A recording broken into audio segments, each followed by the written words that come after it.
Hey everybody, welcome to Goose's Wrestling Pod and happy St. Valentine's Day in July. You heard of Christmas in July, we're doing Valentine's Day in July, and because we're covering St. Valentine's Day Massacre. Kyle, how you doing today? I'm doing all right. It's a nice little Summerslam weekend, so you know what that means.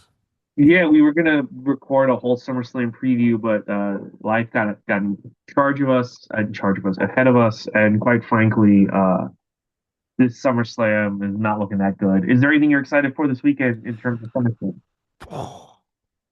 Night one is shaped up to be pretty, looks pretty good overnight too. They're Hmm. gonna have, I think, I think over Brock, I'm not Roman Seth, over Brock, Cody, Oba, Liv, like a lot of like the big matches are on night one. So I was like, okay, that's fun. But I'm gonna be at a birthday party, so I'm not even gonna see it live. Like it's gonna be fine, I think, and this has been kind of a thing with WWE in general right now. I just need their stories to end so they can start new stories because I'm like over everything they've been trying to do for the past few months. Like we need to move on from Roman, Seth, Oba, the Bloodline, Liv, and Io. We just need to move on because these are not working. Allegedly, according to people, they had like one of the worst Raws. They got 2 weeks of bad Raws, like really bad Raws. I don't know if you saw that Yeah. Joe Hendry Danhausen thing. People were livid. I had a show that I watched and then like fast forward, so I didn't see how bad it was, but people were unhappy.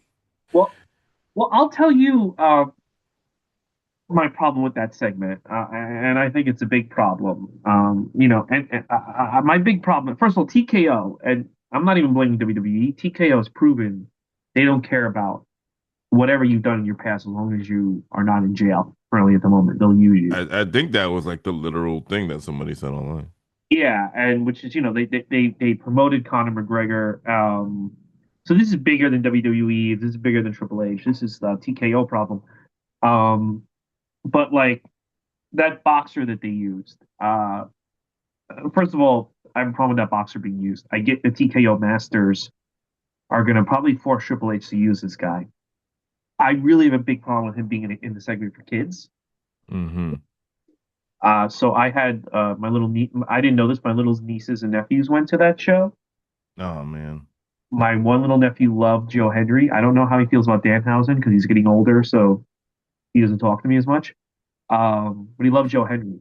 Uh, yeah, and I think and he loves Dominic. He loves Dominic. I know that's his favorite wrestler. And to that's put that cool. guy in a segment with all the kid characters, I think is really irresponsible. I think it's fucking creepy. I think it's fucking weird. I think it's shitty. When I saw what that guy posted and has said, it's like this guy shouldn't. You're gonna fucking. I'm sorry, I keep bringing him up. I know you don't like the guy, but you're gonna fucking. Becky Lynch and Seth Rollins aren't gonna go on stage to like say goodbye to Hulk Hogan, but we're gonna have this fucking guy run around with Danhausen. I mean, this guy's a fucking disgusting human being. Yeah, I I didn't know how bad he was. I collected. I was watching the fast forward, and I was like, oh, I guess it's one of their boxer guys that they used to, I guess, turn heel, and I just kept him moving. And I saw people online, and I'm like, why are people mad? And I was like, he did what? Like it was like, oh my God, yeah, he should not be anywhere near. Yeah, he And shouldn't be any. And again, I keep defending people that no one likes. I don't think Vince McMahon will put this guy in the segment for kids. I think if Vince McMahon had to put this guy, there's a gun to his head. He's got to put this guy on the show. He's going to put this guy in a segment that's more catered to the adult fans because I don't think hmm they'll be exposed to this fucking guy. he's And they gonna don't. be backstage in a segment. Yeah, he'll be backstage with like Dominic, and that's it. Like he wouldn't be um in the ring. Yeah, and so that's my main problem with that segment. It's like, is the singing and dancing horrible? Yes, but these are characters for children. They're trying to get children more invested. Um, Ultimately, I don't have a problem with singing and dancing. What I have a problem with is putting this fucking disgusting human being in that segment. I think it's really irresponsible, and I think it's like you know better. You Yeah, know no, I agree. better, Triple H. You know better. Like you fucking Very tone deaf, very unnecessary. Doesn't add anything to anybody. It's not like he's going to like Conor McGregor, whether you like him or you don't like him. There's a lot of reasons Do not like him. Uh, I understand putting in a segment because most people in the world don't know, and they're just like, Well, "Oh my God, Conor McGregor, he's a big name 10 years yeah, ago, big name." They'd be excited. Same reason why Brock Lesnar's there. People don't know about the case; they don't care. Which is now moot anyway. But this guy, I couldn't pick him out of a lineup.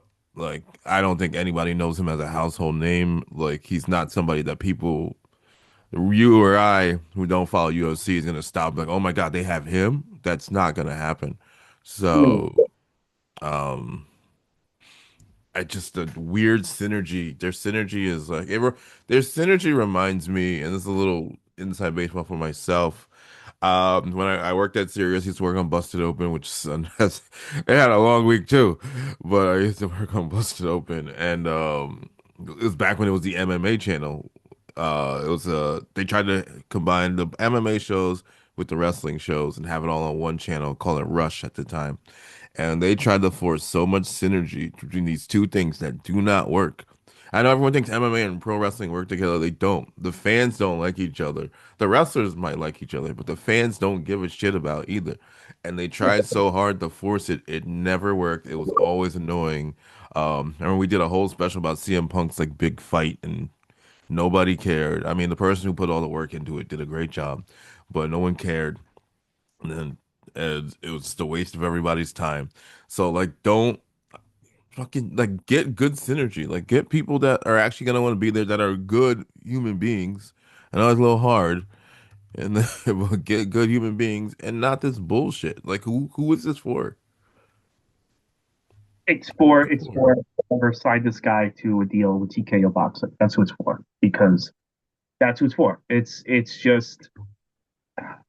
just an abomination. And I kind of feel like at this point, so many pro fighters are such horrible human beings. Like if you're gonna have a company that promotes pro fighting, you're gonna have an awful human being on your roster that you have to promote, and it's just like there's no way around it at this point. But it's like at the same time, It's like comedy.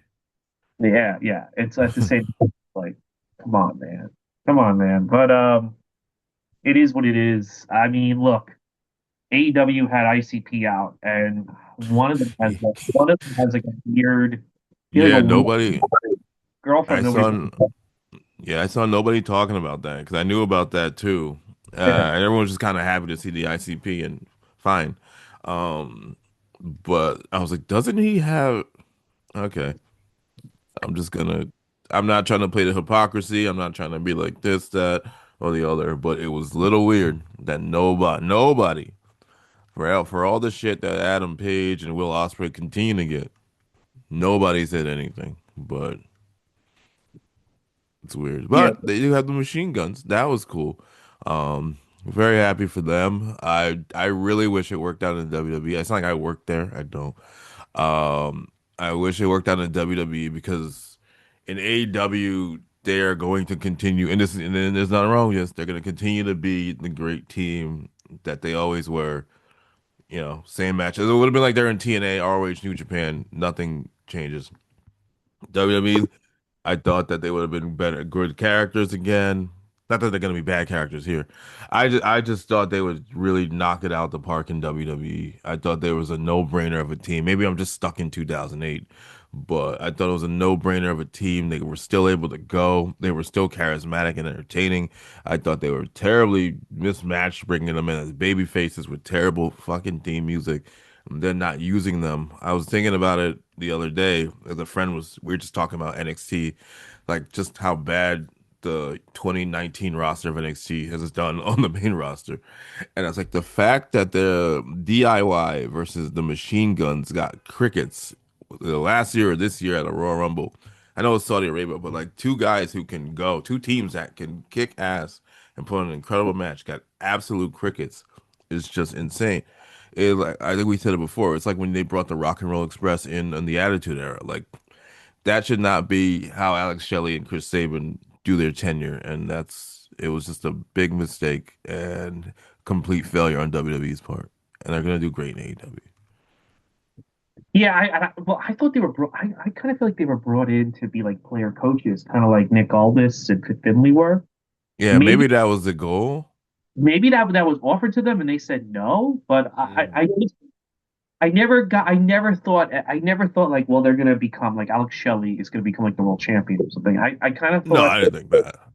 um, but also like they kind of did the AEW thing with them. This is, I think, they kind of did the you all know who these guys are, and nobody, Yes, and they never do that. They usually like will be like, we're just going to assume you have no clue who these people are, and they didn't do that, and I think that was to their detriment because absolutely. They did a week of segment. They did 1 week of segments, like a it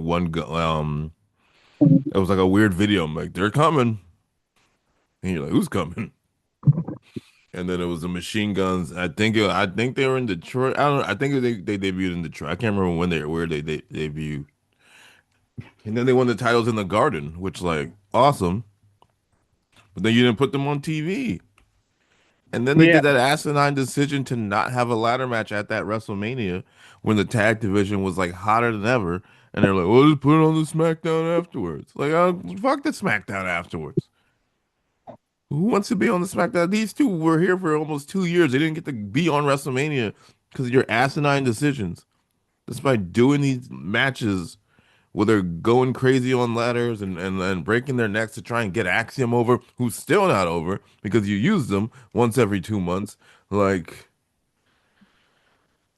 oh my God. Like, and it's just the logic. Because Triple H was on Busted Open, and he was like, I wish people just kind of like we just watched the show. I'm paraphrasing it poorly, but he tried to like take the blame off of the creative writing. But it's like, but on the other hand, he's like, it's a TV show, it's a movie, and I've seen many of your takes.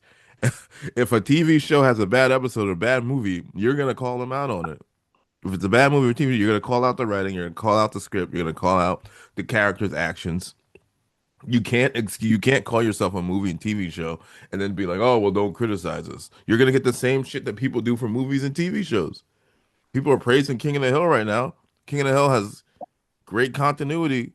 Like they respect the storylines and characters that we've grown to know and love.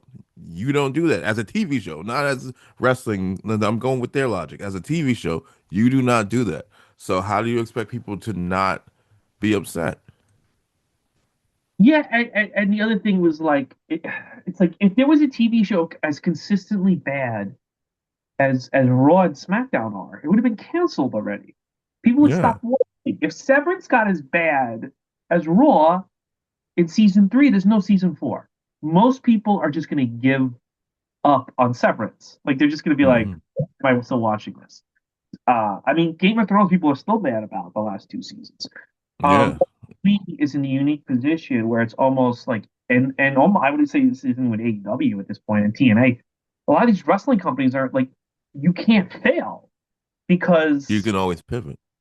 people, but also people keep tuning in. There is no Hmm. show as bad as Raw that I would make plans to go watch like their big episode tomorrow. Like because I'm gonna go to my friend's house and watch SummerSlam. There's no reality where Friends becomes this bad and it's like 16th season, and I'm like, oh, this 17th season premiere. Let me drive 30 miles to go watch it. I'm wouldn't have made it to 17 seasons. It's a made up to No. 10. But if season 11 is atrocious, there's no season 12, and people to this day are going to be like, why did they approve an unwatchable season 11 for Friends? So like, Yeah. so it's like, uh, it's like you deserve the criticism, but you deserve it a lot, and it's like you got to give us something better, and it's just he gets mad and mad and mad, and it's like, but even when we criticize, we tune in. Like you are in a very good position to know the TV show Yeah. you've been in. It's our fault. We should really just stop watching.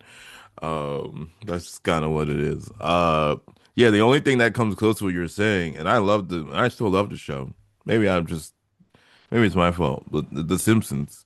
But the Simpsons, while it took its dip and their current reign is debatable, depending on who you ask.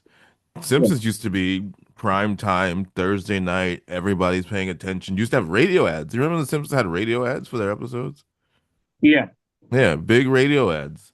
They don't have radio ads no more. It's still on. But like a lot of people have long checked out of The Simpsons, and because the quality was not what they wanted. And most shows would have been gone by now. Simpsons that just makes too much money. But yeah, that's what happens. Like you're saying, people like all that attention just goes away eventually if you're not up to snuff with your content, and that's gonna happen with them. I know the fans are cheering. I know fans in the arena liked. I think they liked the Danhausen segment. Like I said, I fast forwarded. I, but like it's gonna fade away. It's gonna fade away because this is just not entertaining weekly TV. There's no reason to be watching right now every week. No, and I haven't watched. And when I do watch, it's a frustrating experience. I mean, people barely wrestle. Liv Morgan has yet to defend the title since she won it at Yeah. WrestleMania. And they just kind of they proudly eat this stuff up. Like whoa whoa whoa, and then like they switch their rules up. I just had a friend ask me about Nick Aldis, and Nick Aldis is gave up the GM role to do this match. And the storyline made it seem like he gave it up permanently, but then the commentary was like, "Oh, he might have he temporarily." Like, which fucking one is it?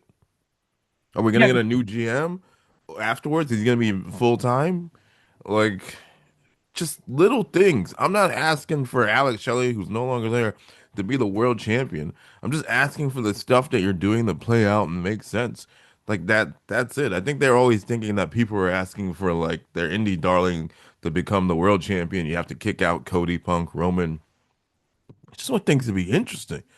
I'm watching this shit for 2 hours. I just want it to be interesting. yeah, and it's not interesting, and it's not good, and it's lazy, and I mean, nothing about this car is exciting. It just feels like they haven't learned anything. It's a very different show. It's a very different business. They haven't learned anything. Roman Reigns refuses to evolve, and we're still going on about this Oh, Shield. don't get me started. Yeah. Still going on about this fucking Shield. Oh my God, they're still going on about the fucking Shield betrayal, even though they got together a bunch of times and like it was hand waved away, but he's still mad about it, and it's like. And I know this is the thing. I know if Moxley ever resigns, they're gonna hand wave it away again. They're gonna have a big Shield reunion, and then they're gonna ignore that Shield reunion so Roman can yell at Seth again in 3 or 4 years. Like I'm saying, if Moxley were to come back, like Yeah, I'd be very shocked. But the thing is, like they'll do it again. They'll have a Shield reunion, then they'll have Seth hit them with chairs, and just gonna keep repeating, and it's like, bro, like you want me to remember 2014, but you don't want me to remember 2017, 2019. Like, they don't even like, remember 2 months ago. you know what I'm saying is you want to go on and on about that 2014 angle. Yeah. But you want me to forget the 2019 final match that the Shield had? Like, give me a break. Yeah. And also like I don't mind them going back to Roman stuff, but it should be something that is interesting. Like it's just not they're trying to make it like this big Rock Austin kind of energy. I know even the ESPN social media team quoted the My Way video and didn't use the My Way music. Quarterbacking, I wouldn't have done that, but whatever. uh the Roman they like it's not as big of a deal as you're making it out to be. I know you have to do that because your biggest storyline, but it's really not. Like you said, they're like, oh, Seth has never beat Roman, and we have footage of right there where Roman's beating Seth on like a random Raw in 2015. But oh, he didn't beat him when it counts. Okay, fine. It's just, wait. I'm hoping. I hate to keep bringing this guy up, but I'm hoping that there's a big angle at the end of. I kind of feel like There Rock's. has to be. The Rock's gonna come out, but I'm like,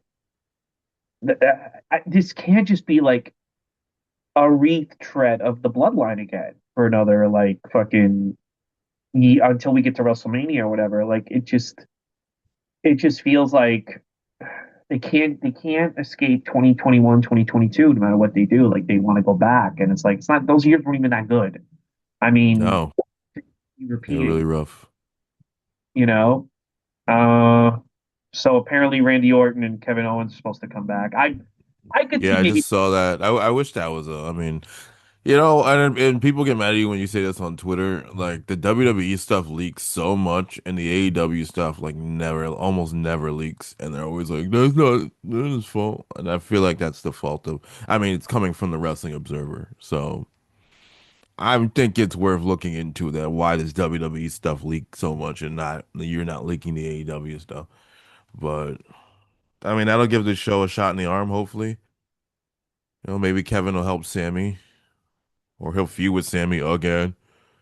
I kind of wish that was hidden more. I wish that wasn't leaked. Yeah. Um, and I don't know. It's just they're in a bad position. I don't see them getting out of it. I think that they think they're fine. Um, Yeah, you I know, know they're making the money, so I'm a year behind on my podcasts because I listen to everything. And Conrad is going on about how like Conrad and JBL and Double J and Bischoff and JR for that matter, his whole crew, they're going on about how the ESPN deals could be the greatest thing for wrestling. Um, mm, that everything's and it's like it was a horrible thing for wrestling, I think. And I think it yeah, turned. they already abandoned the hour deal.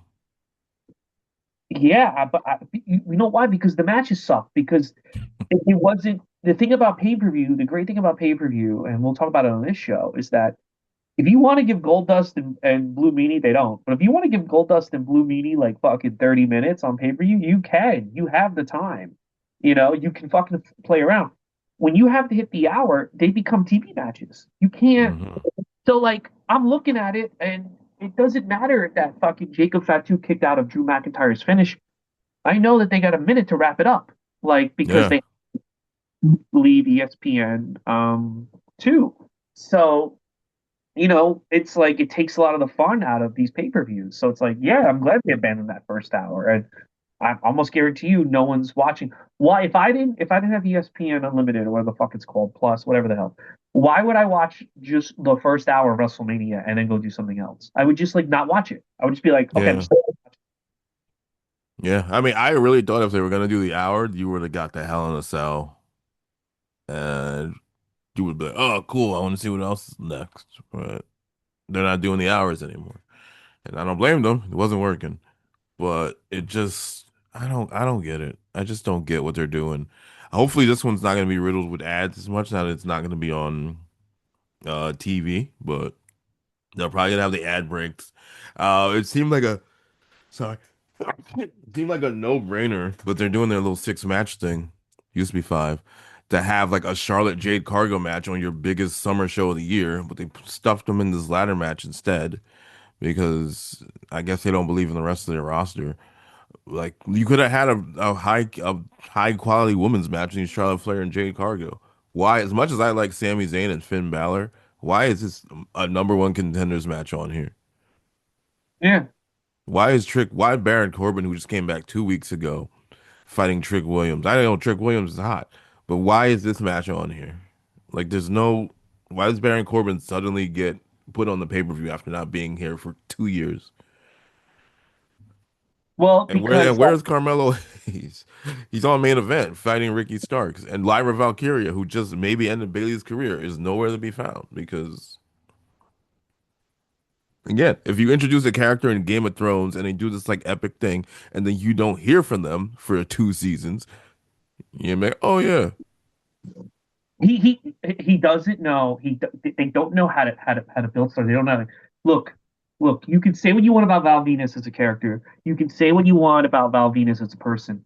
But let's talk about it. Every month, he's got something else to do. Since he came to the WWF, we're going back to the old days. Every month, Val Venus has had something interesting to do. The reason hmm he work is not because of the booking; it's because of him himself. Why can we find something interesting for Val Venus to do every single week, but you can't find the things interesting to do for Lyra Valkyria, Ricky Starks, or Carmelo Hayes?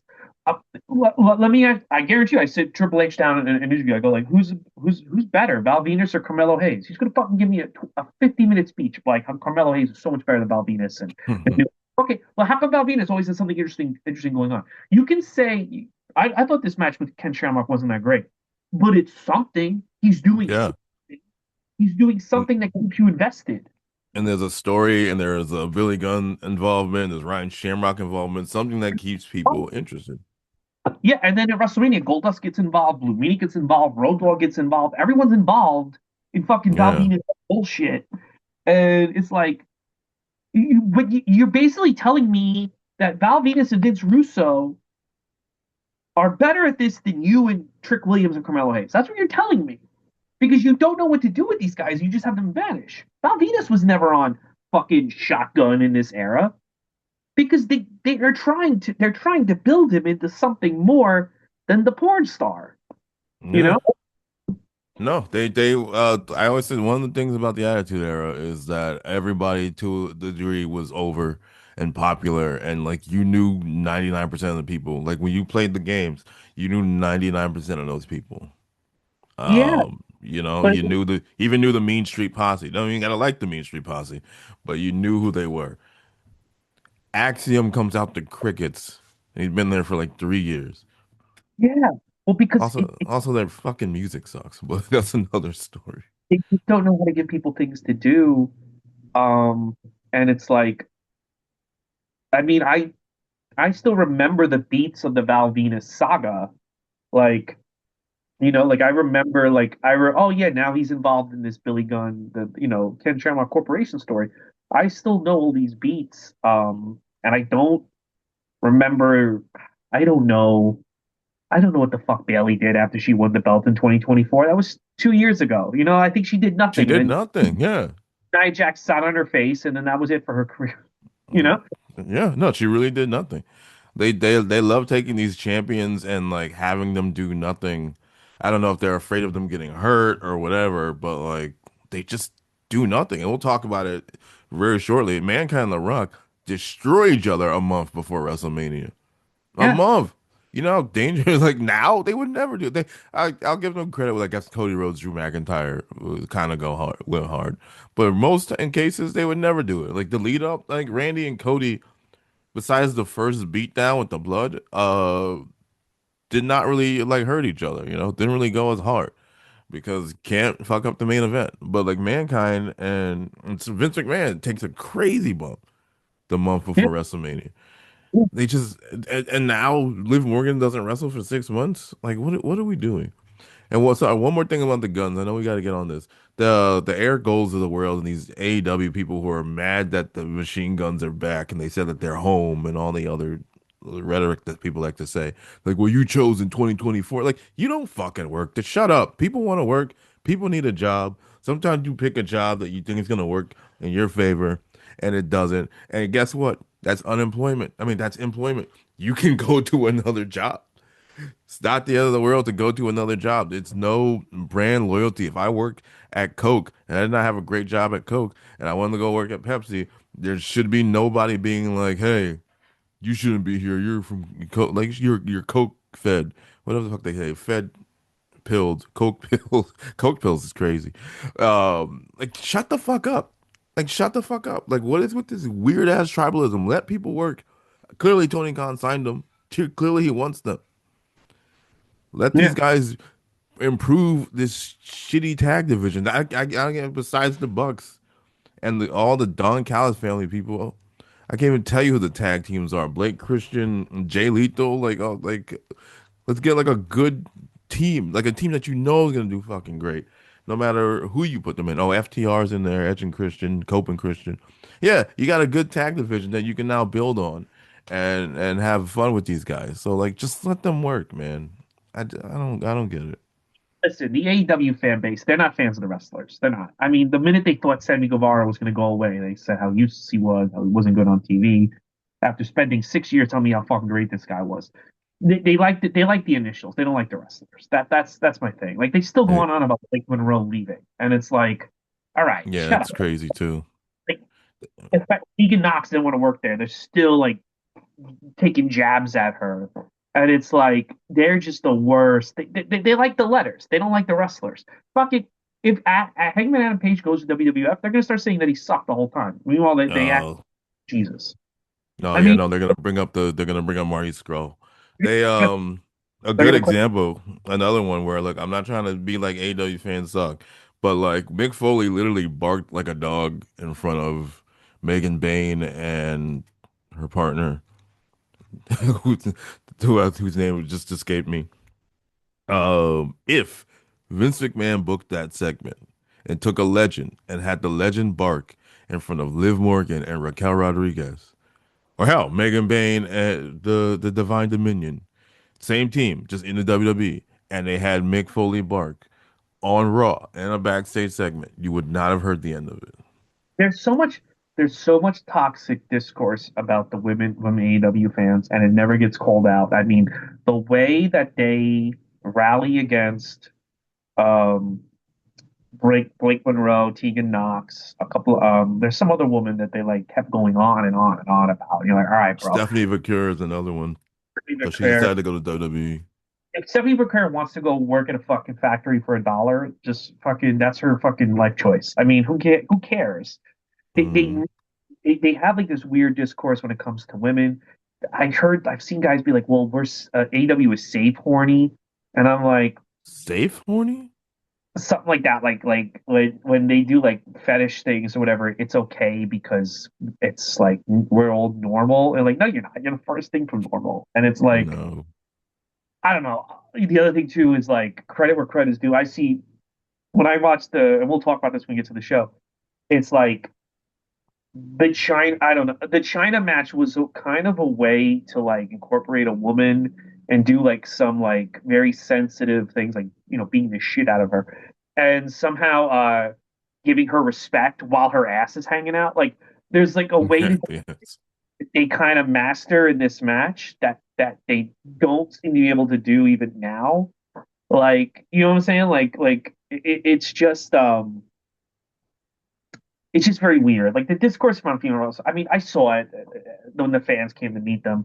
Female wrestling fans are very weird. The discourse, the whole milieu around female wrestlers is very weird. But I think AEW does a lot to make it more toxic. I mean, Dave Meltzer not refusing to rewatch the Mercedes Monet match is like just insane to me. Like it's like Yeah, that's a so stupid.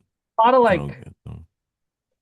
I mean, just everywhere. There's always weird stuff with women, but there's a lot of weird stuff with like women with AEW. But the Mick Foley stuff. I listened to his podcast, and he would his podcast was horrible with Conrad, and he Yeah. like devote like a lot of the podcast to be like how awesome like a female wrestler was.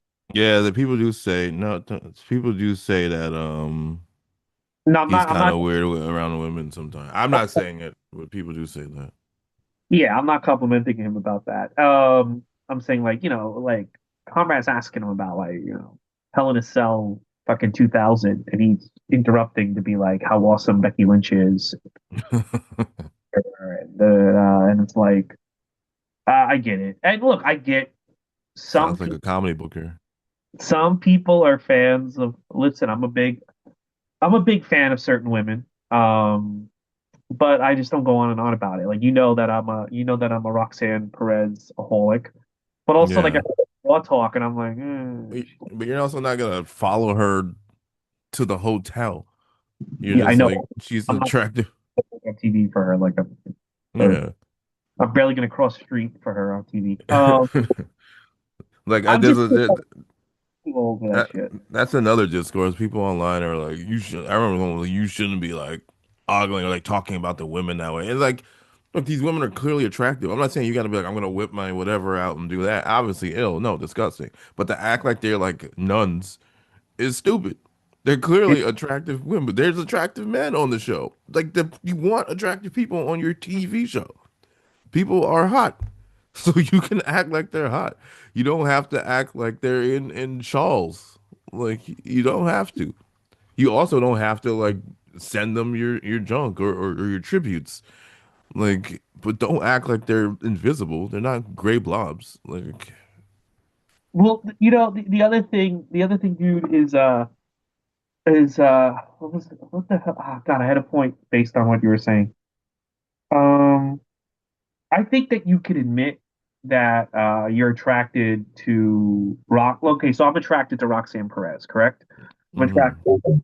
Um, but then I I heard her cut a promo on Raw Talk with Sam Roberts, and I was just like,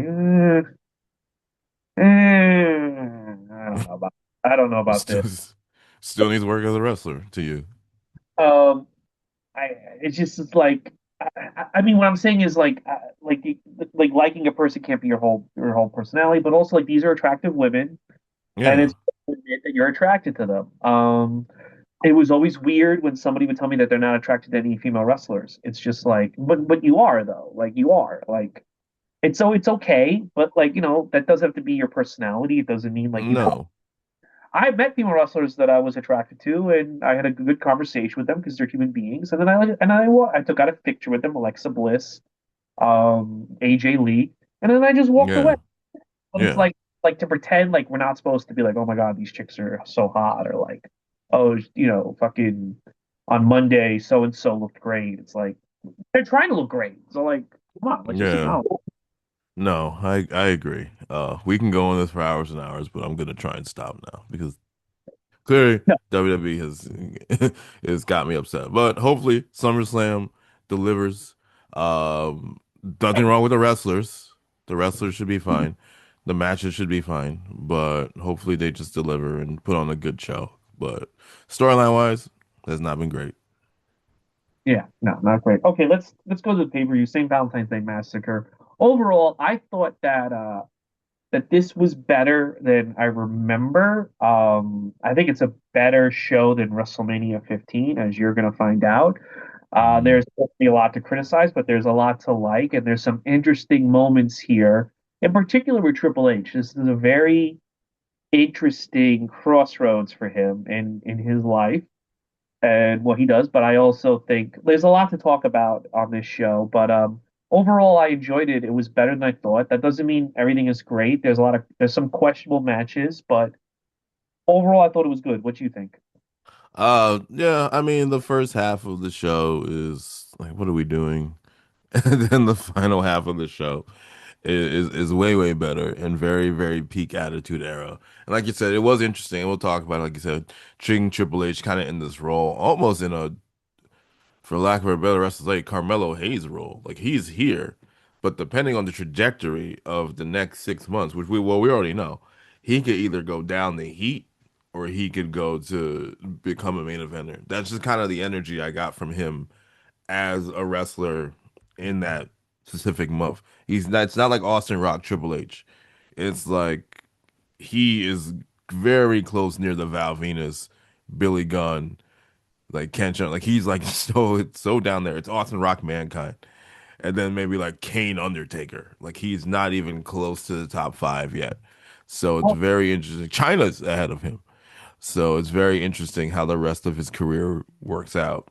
But yeah, I have a lot to say about that China match, but we'll get to it. But I think that there's a lot of lessons that everyone nowadays can learn from that match, and mm, it's very there's a lot of like little things that are very interesting where considering what happens and where we are today. It's a very I would say it's a very interesting match and people should go out of their way to see it because just in terms of how she's treated, in terms of what he does to get her over, in terms of how like it's just very and also in terms of what's going to happen in December of '99. It's very interesting. It's almost like this point in reality where things could go 15 different ways, you know? yeah, yes, I agree. And it's interesting. All right. First up, we get Gold Dust versus Blue Dust. And man, I gotta tell you, Blue Meanie seems like a nice guy. Hits a good moonsault, but he's just not it. This is kept short. Um, I I don't. He's not good at wrestling. I know he loves wrestling. Seems like a great guy. I listen to him sometimes on his podcast. Not good. Not. It's short. Thank God. Goldust wins. Goldust makeup Billy. This is probably the most dominant Goldust has ever been. In his career up until this point. Like I just don't think it. What do you think about this thing? I mean, 3 minutes is almost too long, but it was, yeah. I mean, the meeting was entertaining. We all knew that. Blue Meaning's a very entertaining guy, but in the ring is not where it was. He is definitely a guy that you keep with a Stevie Richards or in a hardcore division. Was Richards gone already by Richard wasn't then? hot. No. Well, he was He's not hot. Comes aboard in the summer. okay. So he's just floating around ECW right now, or He, he's recovering from the neck injury. 'Cause I remember he's he- in WCW, and then he well, leaves. I think he's just not wrestling right now. He's just not any Yeah, in yeah, no, 99. yeah. No, because yeah, I remember he leaves WCW. He like briefly returns to ECW. It's very uneventful after being like the top guy. He's back for like 2 seconds, and then he's just gone. And I guess yeah, I guess like you said, he's not in the WWE yet. So yeah, you just have the meanie there. That's kind of weird by himself. Yeah. So yeah, I think they kept it short, sweet, great for Goldust, and I don't want to see any more of it. I don't ever want to see this man in blue paint ever again. Yeah, yeah, no, me either. It's not good. But I'll tell you what is good. And my little We nephew didn't watched. even we didn't even get the music. That music from the way he's doing the thing and the 2K, I The mean Goldust WrestleMania. music. Uh, I mean, they weren't giving him a push. I will say that about the Blue Meanie. They were like attempting to do something with him, and he got more than the other ECW guys. I mean, they're trying. It's he's just not the one, you know? He seems like the kind of guy Vince McMahon that you're like one of those odd people that Vince McMahon was like, oh, I love it. Like he just loves how like fat and weird he is. Like he like how he loved Balls Mahoney for a bit. Yeah, yeah, yeah, yeah, He just picks these yeah. guys. Only he's more talented. Yes, I agree with that. Balls Mahoney is like the decent wrestler actually. Yeah, yeah. So But now yes. this match is much better. So little background on this match is that I think it was yeah, it was supposed to be Road Dogg, and I think he had to. They say injured. He was in rehab. He had to go to rehab because of his drug problem. Mm, Um, but Bob Holly was just Sparky Plug. He had just come back to be in the Job Squad. He's not Hardcore Holly yet. This is basically the birth of Hardcore Holly, and turns him into basically this gives him another 9 years of his career because he's still in the company in 2008. He's part of the Cody Rhodes saga. He's part of the yeah, story. This is where Cody Rhodes' story begins. Is exactly. match. This is the road to WrestleMania 40 right here. He's really nobody. So when they put him in this match, it was very odd. But I gotta say, this is probably the best Al Snow match we've seen since we started covering Al Snow on the podcast. Really, Hmm. um, these guys do the backstage stuff really well. When they go to the river, it's interesting, and Bob Holly gets the win, which I think was important because you've moved him up, and you can say what you want about Bob Holly. Um, it's insane to me he makes it in 2008. If you really think about it, it's that's fucking nuts. But Yeah, yeah, he's there for a while. yeah, but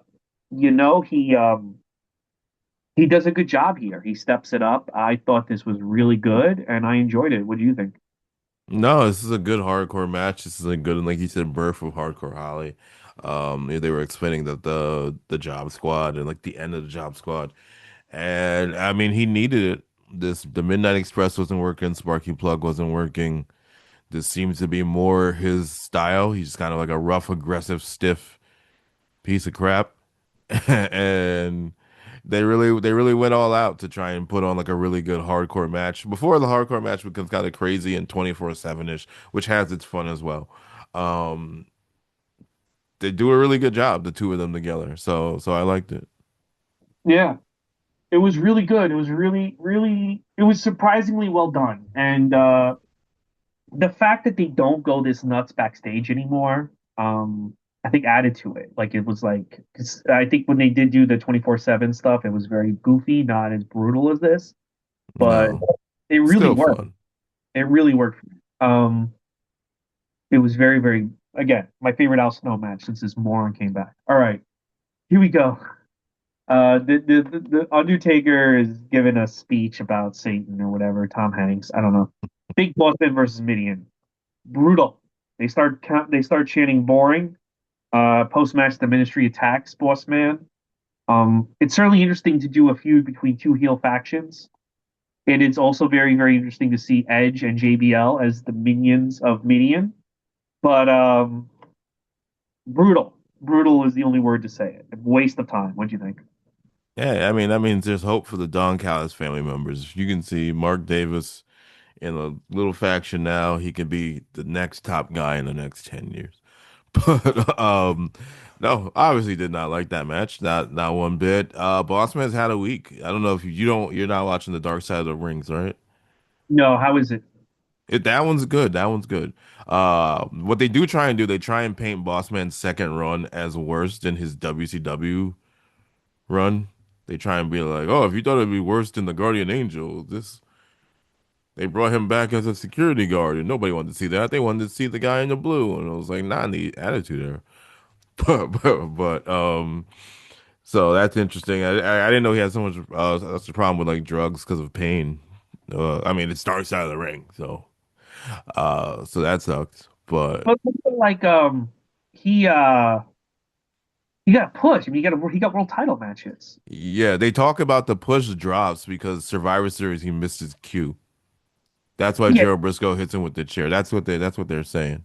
I don't think Um, he's pushed right now at this moment in time. I mean, like he was like supposed to. Apparently, him and Austin never had like the one-on-one match in like 98, 99. It was supposed to lead that way, and it didn't happen because Boss Man missed his cue and Stone Cold was pissed. So Yeah, I mean, then they but started to the way but they played the way they narrated is that happens, and then they do the hanging thing, and then he like literally falls down the card afterwards. That's how they framed the show. he's killing the dog. He's fucking Yeah, feuding. no, they put that as a bad thing. Like he's not fighting Stone Cold anymore. He's making dog food and stuff. He's making dogs into dog food. It's just this attitude where if you're not like the world champion beating everybody, you're a loser. I mean, he's still all over, we're gonna see he's still all over the show for the next like 2 years. I don't understand. Like, what do you want this guy to do? Like, do you They expect him don't to? they don't want him killing dogs and riding caskets, driving caskets. They want him. That's still like a major storyline in the show. Like, Big Show had the belt when he's doing that. Like, Yeah, no, it's memorable. It's very memorable. I just don't. Like, it's like, did you want him to pin the Rock and Stone Cold at the same time? Is that would have been like, oh, that was worth it. Like, I think his I mean, yes, it's family. They're watching his daughters on the thing. was pretty good. I mean, he's always on TV. He's consistently on TV. He's getting more TV time. At a certain point, he starts getting more TV time than Val Venus and D'Lo Brown. So it's Yeah. like, I don't know. Like, I don't know. Like, I don't know what you want. Like, he's not that good at this point. They're putting him all over. He's getting more TV time than Oba Femi. What the fuck do you want? I don't, I don't know. I mean, they're on YouTube. They put them on YouTube now. So if you do want to watch them and you don't have cable, you can watch it at your leisure. But I thought it was a good dark side. But yeah, this feud is a strange feud. And it's gonna go to WrestleMania, and I don't get it. It's one of those things that's like what's going on right now. The bloodline is heel. A ministry clearly heals, but the crowd loves it because Undertaker's involved. So they're like, "Yay, Undertaker!" Until Undertaker fully crosses a line, which is not the hanging, to be a full heel. And they're not doing that with the bloodline right now because Solo's a face, but he's just starting to get the face reactions. LA Knight's a face. Royce Keys is a face, but nobody cares. The Usos are heel-ish, but yeet.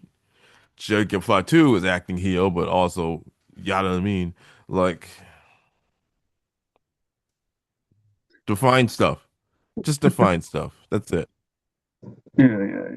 And they didn't Oh, define it then either, and it was annoying. all right. Let's move on. Up next, Irie. Irie's here. She made her debut.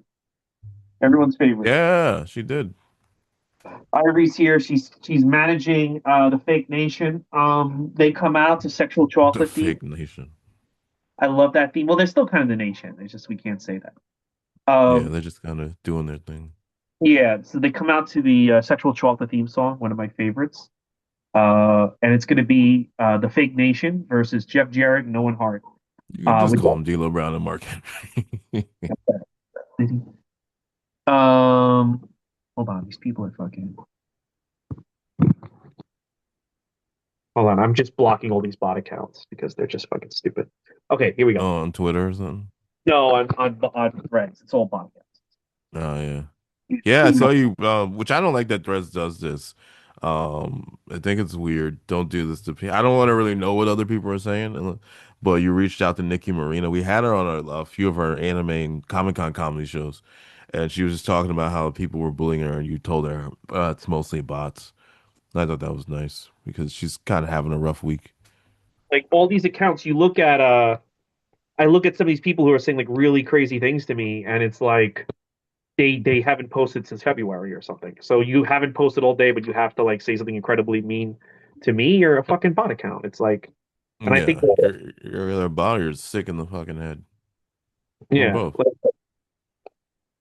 yeah, like I'm looking at these accounts and like this one account hasn't posted since August of 2025, but telling me that my life is fucking horrible if I don't like the Spider-Man movie. It's like, come on, man. These are all fucking. I'm not, and I think like people over here interact with them, and I'm just like not interacting with you. I'm just gonna block you. If you Yeah. want a compelling argument of why the movie's fucking good or bad, then it's fine. But No, all you can't have those anymore. and I'm not like fucking saying, but like everyone who has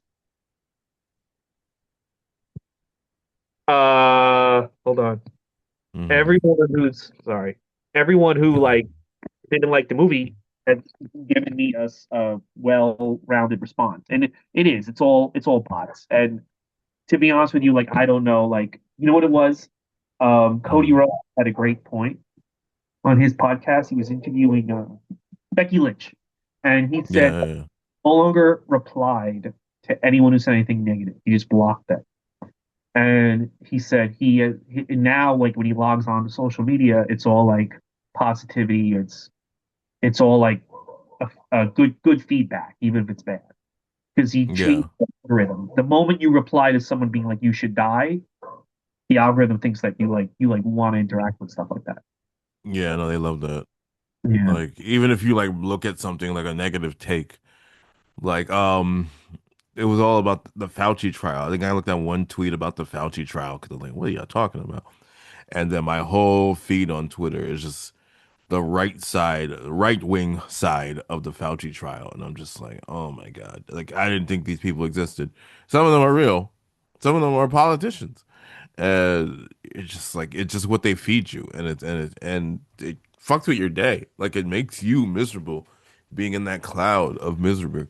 So you gotta literally log off and find other things in the world to care about. Yeah, just move on, you know? Like Club WWE, which is open right now. Yay. God. Spend $100 to not see the archives.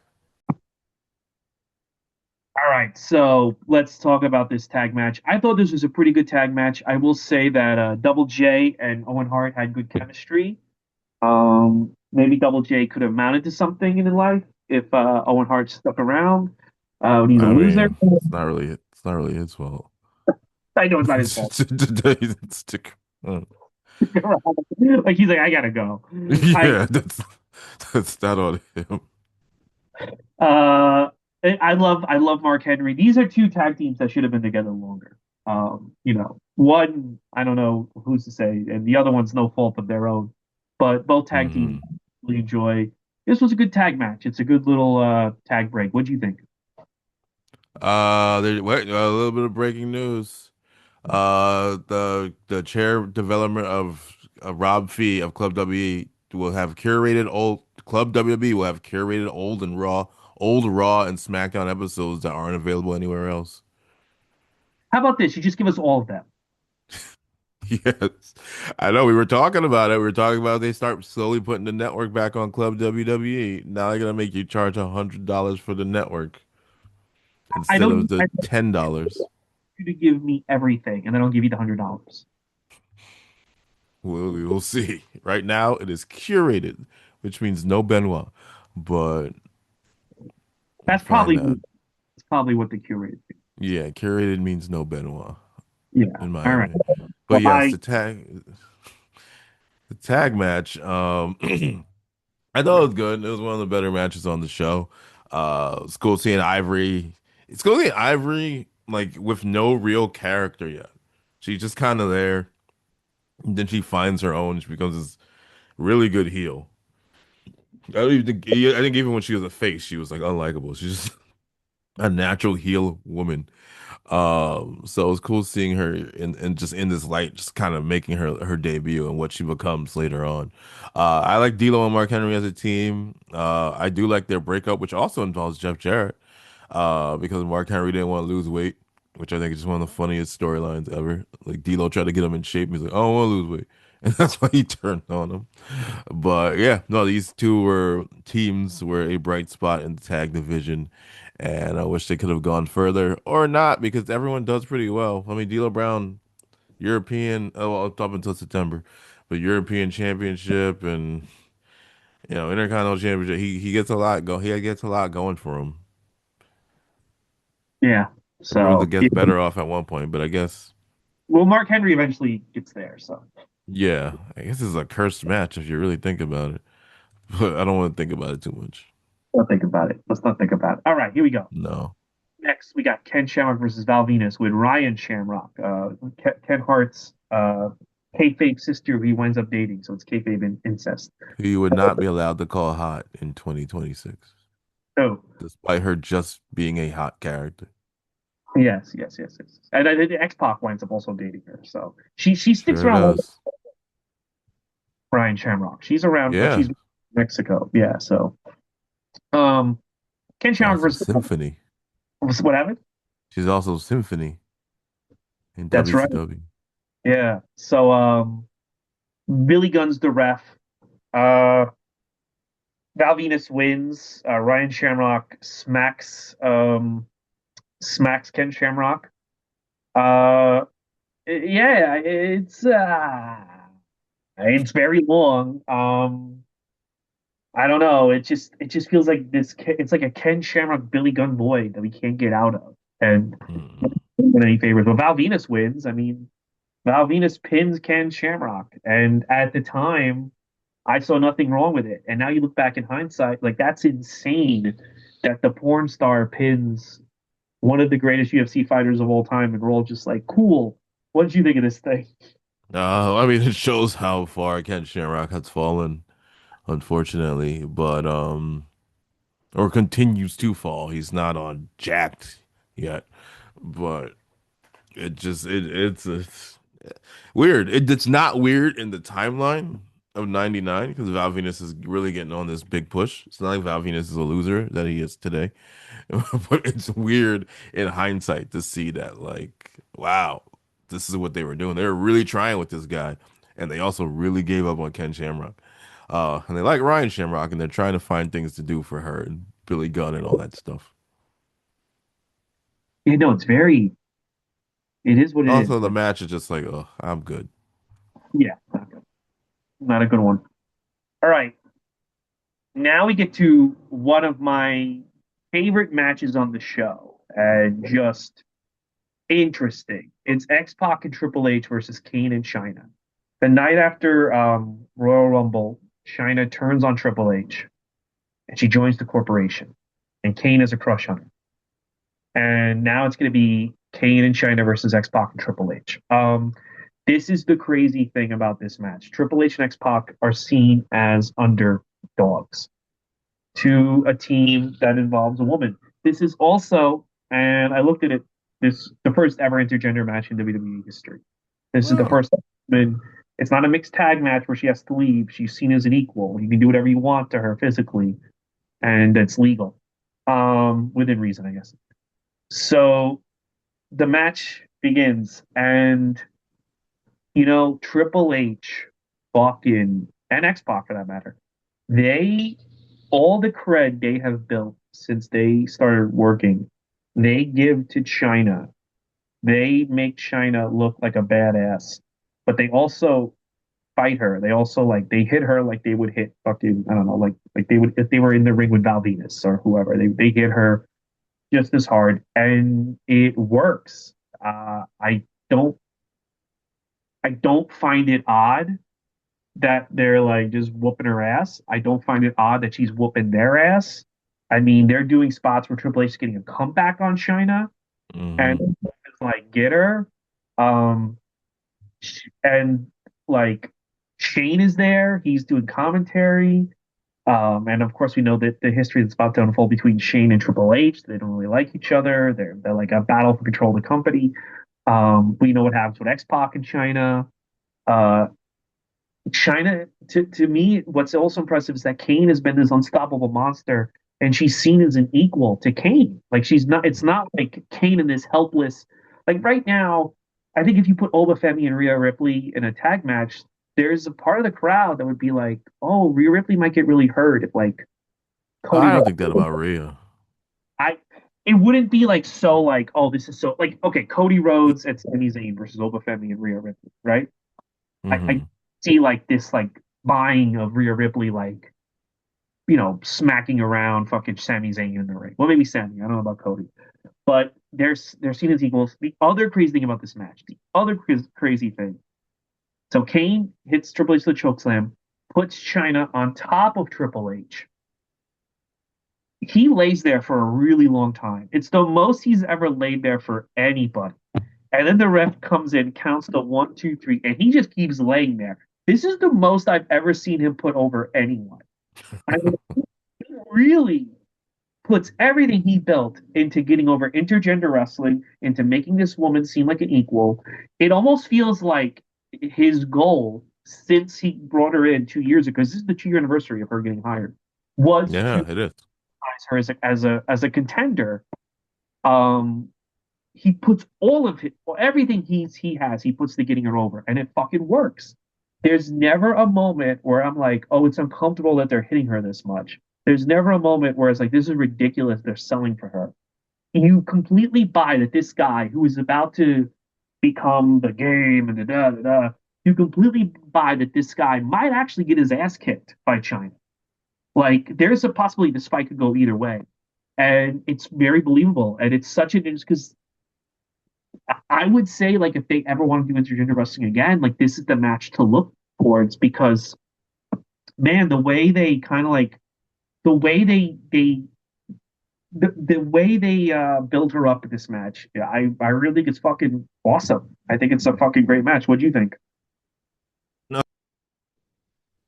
I think they did a spectacular job with China. I mean, they show that China is not just one of their people, but like one of their top people, and was going to be for the next few years. And she was for a couple years, obviously.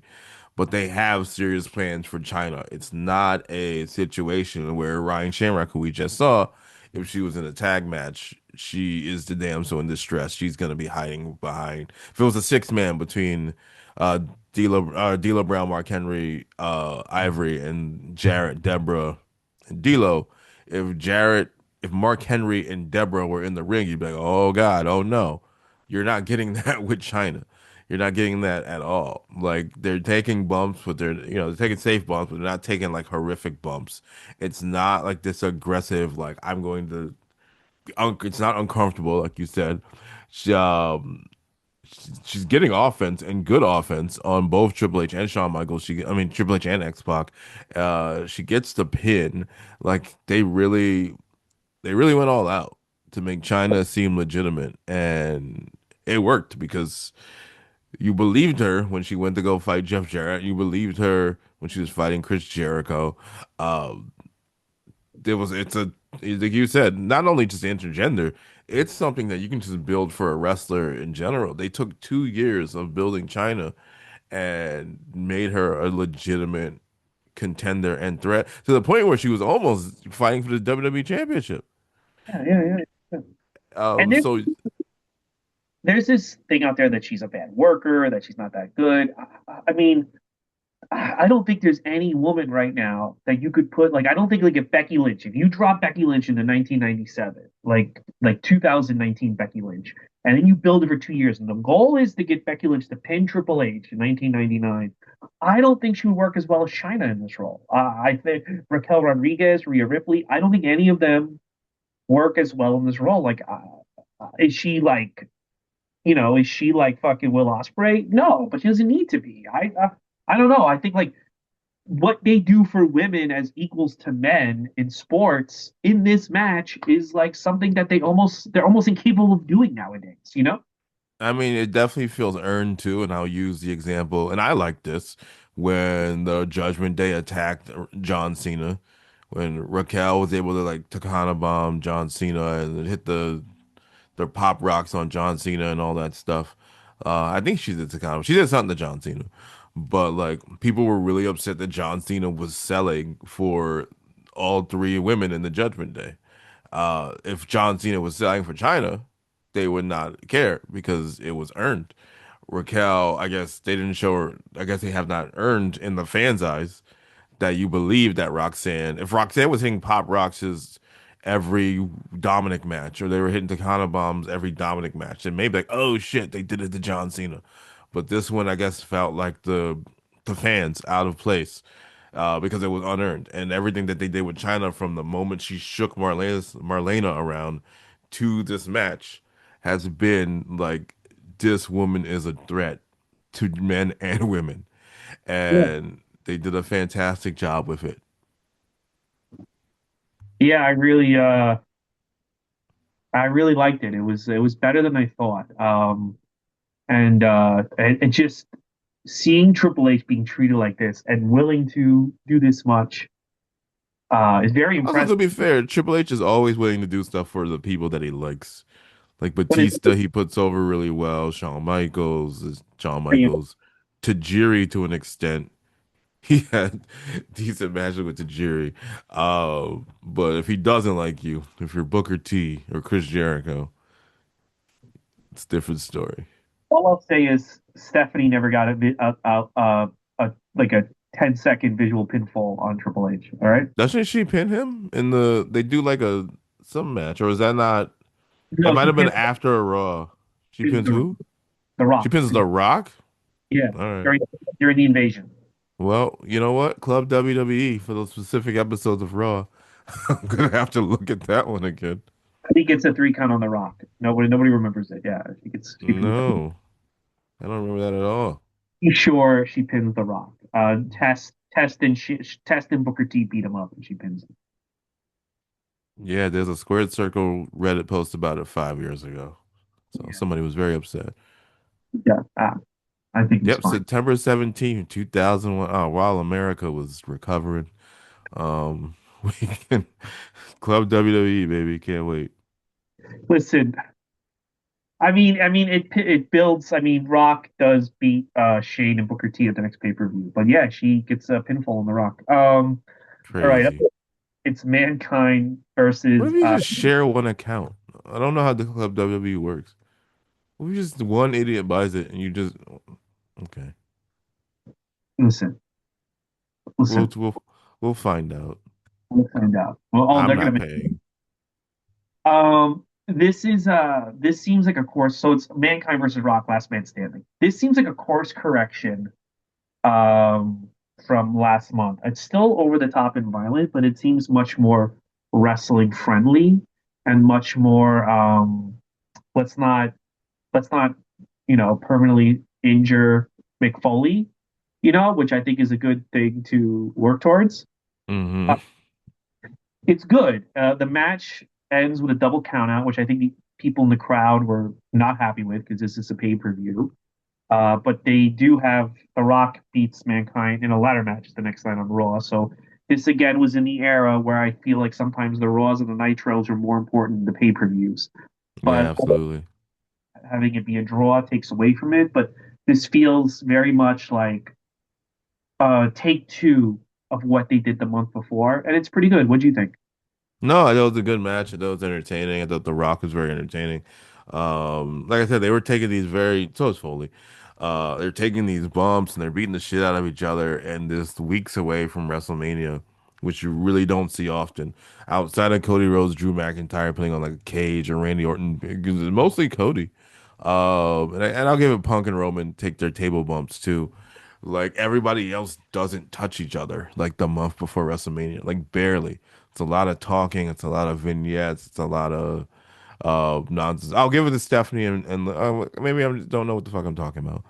Stephanie and Liv had that big brawl, and she got a little knothead. She became a little knothead, Liv Morgan, for a bit. But they don't do it as long. There's not as much intensity usually leading up to pay-per-views, and to have a match like this so close to WrestleMania, I'm just shocked. And then a ladder match the day after.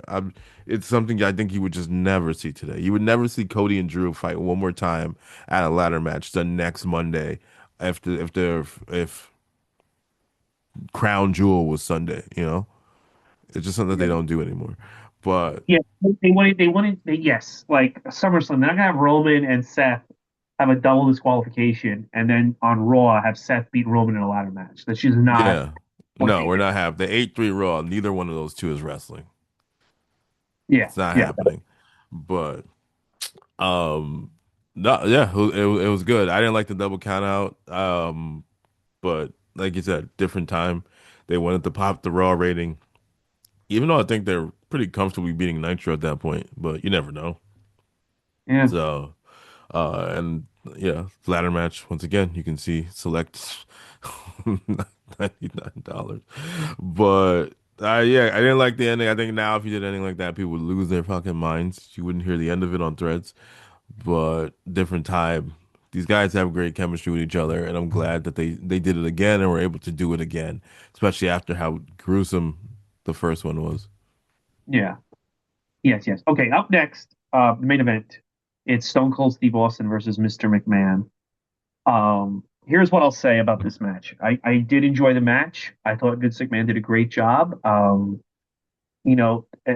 forgot like Vince keeps like saying come back in and beat me up more. Like they almost try to baby face Vince by giving him bumps and stuff and kind of Hmm. punishment, but he never gets really any real offense in, so I'm kind of okay with it. I will say this about this match. They fucked Big Show from day one. They fucked him. Yes. Yep. And there was no reason to do this finish.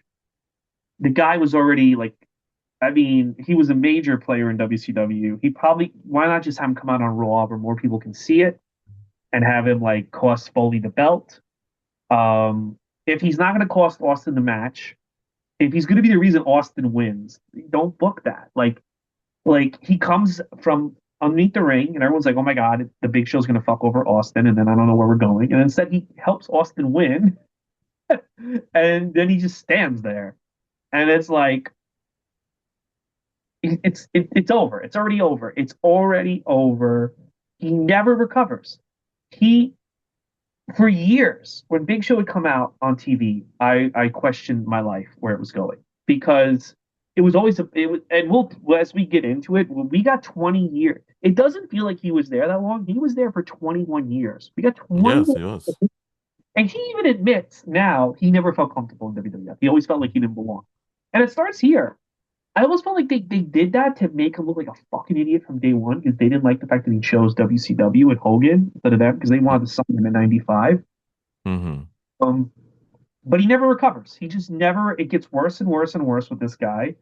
Um, he doesn't even get that big of a pop. It's almost like, oh God, why are you here? We're enjoying this match. But they do a good job. Kind But of. I used to think this was the best match on the show, but I got to think it's a Triple H match now. Because I think it's just such a misfire that they never recover. I mean, the fucking warehouse WrestleMania when the next night on Raw they're like, oh, Drew fought Big Show next, and then he beat Peter Ugh. 3 seconds. You're like, Big Show, Big Show's the real main event of the warehouse WrestleMania. Fucking give me a break. I mean, so they never recover from this, even during. I mean, it goes into COVID. What did you think? No, I thought I agree when I watched that 'cause I remember the ending and I remember it being stupid, and then I remember I'm like, oh wow, it's really stupid. Like to toss him, beat him up, and then toss him in the cage bricks, and he just leaves. You look like an idiot. Like that game over screen would pop up if you were playing that in a video game and you were trying to do the thing. Like it was not good. Not a good way to bring him in. You definitely could have had a crazy Raw where The Rock beats Mick Foley and then Stone Cold gets his shot back. Even I don't know, even against the Big Show. I don't know. Um just didn't make sense. Didn't make sense for the Big Show. And he has his moments in WWE where he is like the giant and he is the strongest guy, but so many people, myself included, have just never taken him seriously. Like he's done so many different things. He did so many different things in WWE that it was always hard to take him seriously when he was your top competitor.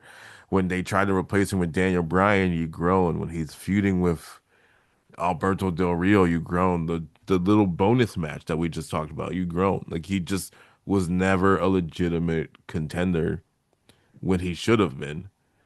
And I don't know if that's because they wanted to bullshit him with all the poor conditioning that I know the Undertaker and him didn't get along for a bit. He had to do a lot of working out and all this stuff. But to me, he was never that guy. And that sucks because he should be, especially with a 21-year career. Um, you should be able to believe him at some point. Like I believed Mark Henry when Mark Henry like destroyed Randy Orton. I was on board with that. And I didn't like Mark Henry for a long time as a wrestler. Big Show never got that from me. Never got it from Big Show. And I could be in the minority, but it all starts from there. Yep, yep. It starts from day one, and it just gets worse. And we'll go over it because we got a lot of bad things going. All right. Yay. Kyle, what do you, let's review the next 4 weeks. Next week it's Super Bowl 9. It's Hogan versus Flair. In 2 weeks it's Uncensored 99. It's Hulk Hogan versus Flair again. I know you're excited. In 3 weeks it's Living Dangerously 99. It's Sabu versus Taz. And then in 4 weeks it's WrestleMania 15. Stone Cold versus The Rock. What are you looking forward to? Oh boy. You know what? Let's throw a curveball. ECW. I don't know what's going on in ECW.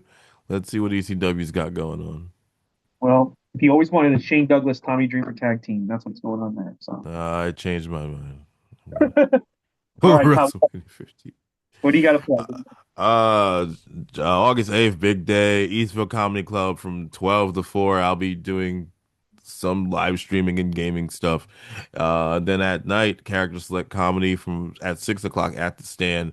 So that'll be a big day. August 15th, I will be at City Winery, 6:30 and 9 p.m.